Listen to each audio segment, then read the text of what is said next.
কি ব্যাপার, তুমি আমার চেয়ার বসে কেন? তোমার সাহস তো মন্দ নয়। সরি স্যার, আমি বুঝতে পারিনি। ঠিক আছে, তোমাকে এবার তার মতন ক্ষমা করে দিলাম। দ্বিতীয়বার যদি এরকম ভুল হয় তাহলে তোমাকে কাজ থেকে বের করে দেবো।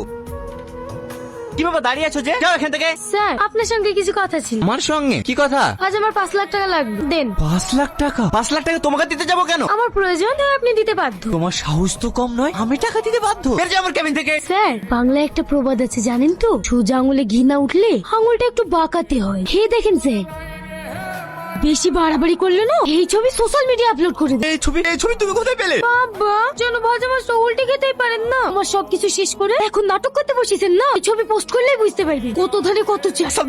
সালমা প্লিজ আমাকে এভাবে ফাঁসাই না। তোর 5 লাখ টাকা পর্যন্ত আমি তোকে 5 লাখ টাকা দেবো, কিন্তু দয়া করে তুমি ছবিগুলো ডিলিট করে দাও। আমার একটা মান সম্মান আছে। বাবা, তখন আমার মালিকের বুদ্ধি হয়েছে লাগছে। টাকাগুলো আমার 5 মিনিটের মধ্যে চাই, তাও আবার ক্যাশ। ছবিগুলো? আরে আপনি অত ব্যস্ত হচ্ছেন কেন? আমি ঠিক সময় মতো ডিলিট করে দেবো। ইয়েস। তুমি না সব সময় ফার্স্ট হও, আমি তোমাকে হারাতেই পারি না। খেলায় কি আমি কাঁচা নাকি তাই তুমি আমাকে হারাতে পারবে? ওরে বাবারে।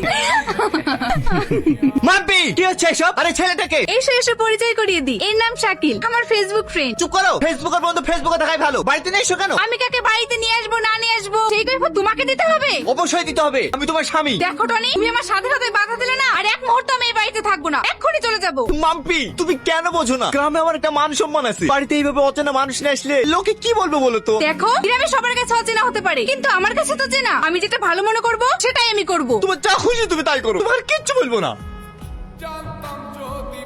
সালমা, আরে স্যার যে, হঠাৎ কি মনে করে আমার বাড়িতে? আসেন আসেন। ওই বিষয়টা লিখে এসছি। স্যার ভালো আছেন? কি ব্যাপার সালমা, তুমি এর বাড়িতে অফিসে যাওনি? না স্যার, আপনার জন্যই যাওয়া হয়নি। আমার জন্য মানে? মানে আপনারা সালমার ছবিগুলো দেখলাম, ওকে আমি নিষেধ করতে এসেছি। খবর দিয়ে যেন ছবিগুলো নেটে না ছাড়ে। ভালো করিনি স্যার। সালমা, তুমি ওই ছবিগুলো সিকিউরিটিকেও দেখে দিয়েছো? না না স্যার, আপনি কোনো টেনশন করবেন না, আমার খুব ভালো বন্ধু, কাউকে বলবেন না। ভাই আমি তোমার পা ধরছি, তুমি এই কথা কাউকে বলো না, নাহলে আমার মরা ছাড়া কোনো উপায় থাকবে না। না না স্যার, আপনি কোনো চিন্তা করবেন না, আমি এই কথা কাউকে বলবো না। কিন্তু আমি একটা জিনিস বুঝতে পারছি না যে আপনার মতন লোক এরকম একটা জঘন্য কাজ করতে পারলো। ছি, আমার ভাবতে ঘৃণা লাগছে। তুমি বিশ্বাস করে সালমা, আমাকে ফাঁকিয়ে রয়েছে, এগুলো সব জাল।